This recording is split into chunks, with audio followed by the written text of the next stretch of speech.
In one of my previous videos, you may have remembered I said something along the lines of, Godzilla King of the Monsters is peak monsterverse. This is a statement that I didn't think anyone would comment about, but surprisingly, some people agreed, but also disagreed on my statement. So I thought I would follow up on this by watching the movie again after these years and explaining why I love it so much.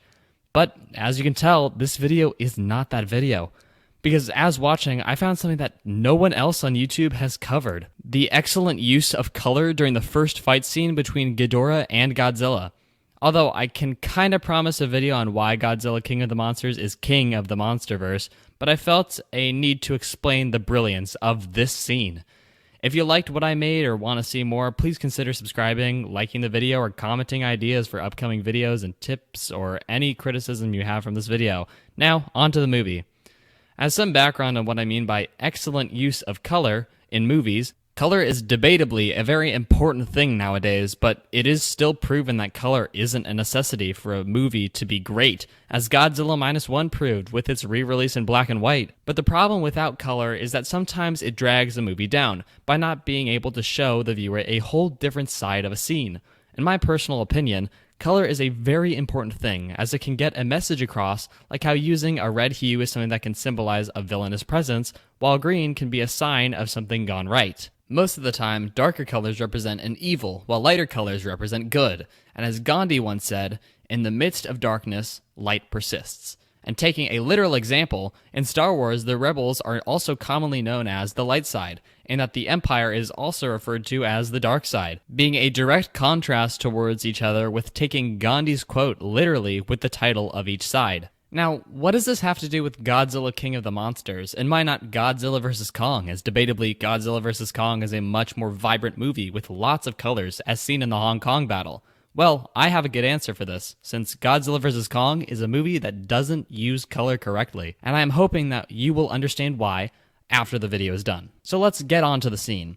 As Ghidorah is waking up, I noticed how the entire hue of the scene is blue, with the lights that are flashing are yellow, and this immediately caught my eye. Since the lightning Ghidorah can fire out is of a yellow color, which cleverly showcases the start of their awakening. And this presence of yellow is suddenly overtaking the blue hue that covers the entire screen, and from my interpretation, the blue tint is supposed to represent Godzilla, as his atomic breath is usually, in his movies, a blue color. Now, he isn't in this scene yet, but based off of the previous movie, the audience is subject to believe that Godzilla is the overarching force of all humankind, aka a king. And that's why the blue filter is always on, which represents how Earth is his kingdom. Or so for now it is. Progressing on to the awakening, when Ghidorah finally breaks out, you can see that sometimes along the crack marks, you start to see Ghidorah's lightning, which also symbolizes the rise of the false king, aka Ghidorah itself. And as it continues, explosions and fire set the scene of destruction, as they also follow the same color palette, being a lighter color, which is close to yellow, and as finally, Ghidorah comes up with the yellow lightning flashing left and right.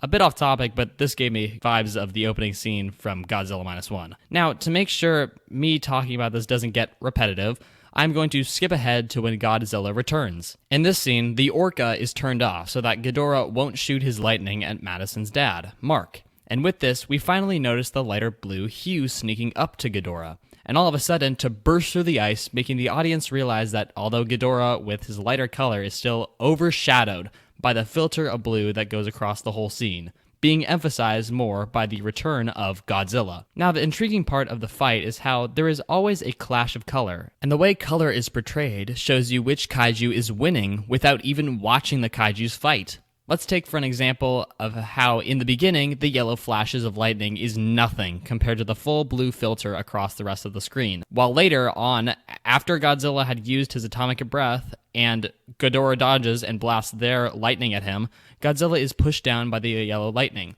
but also destroys the building, which can represent how Ghidorah has the upper hand, as the explosion of an orangey-yellow color bathes the screen, signifying Ghidorah's comeback. At the end of the fight, as Ghidorah flies away, the screen is noticeably more yellow than how it started, as although not fully consumed by it, there is a lot more yellow flashes, as we are met with Mark's face before he passes out with one side of his face yellow and the other side blue. And when he wakes up, I don't think that it's a coincidence that the scene right after is covered in yellow.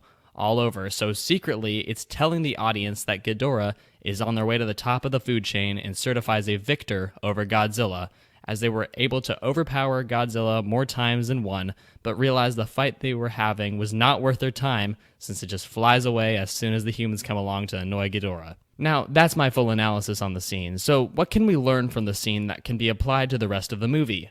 One is how each kaiju has a certain color that corresponds to them, as Ghidorah takes yellow and Godzilla takes blue. Two is that more of a single color on the screen shows which kaiju has the upper hand during the battle. And three, before Ghidorah woke up, we see that the screen is mostly all blue, which represents the king of the monsters, being Godzilla, until all of a sudden Ghidorah's yellow takes over the screen in the next scene, showing how Ghidorah is on their way to dethrone Godzilla. Now, what did I mean by once this video is done, you'll understand how Godzilla vs. Kong, and specifically the Hong Kong scene, do color wrong. And that is because the color used is supposed to be eye-catching and doesn't have any value to it, but to make the world around the kaiju more vibrant, which doesn't make sense when this scene doesn't earn these vibrant colors, as Godzilla and Kong are equally responsible for the deaths of thousands and destruction of millions of dollars worth of repairs. And they throw all this color in your face to tell you that it all looks cool, when in reality it should be much bleaker. And there is an argument of that's just how Hong Kong looks, and that's fine and all, but then maybe having a big insanely deadly fight scene in a colorful place just doesn't match up right. It's like how Squid Game uses the childhood setting with the vibrant colors to directly contrast the intensity of this situation. Yet, in Godzilla vs. Kong, the color doesn't contrast to anything, and is only supposed to be something to make you ooh and ah without earning it. There is no significance to it, and don't get me wrong, this fight scene is extremely entertaining, but I wanted to make light of this part. Although being a kind of stupid argument as it is, the role it serves has no purpose, as watching the scene in black and white would give the exact same story and impression. Wow, Godzilla King of the Monsters uses color as not a crutch, but a unique way of storytelling, even when the action gets interrupted by the humans running around and trying to escape. It understands how color should be used to enhance a scene and not to smother it. I could go on about the color choices throughout Godzilla King of the Monsters, but I think that some of the fun is by seeing the whole scene play out itself, instead of 5-second clips spliced up to avoid a copyright strike. So, I honestly really recommend to go watch the movie and see for yourself how color is used. Whether you like the movie or not, there is a big factor that a lot of movies, not just Godzilla vs. Kong, can learn, and might be pretty interesting to see for yourself. Thank you everybody for watching. I'm Enchanted.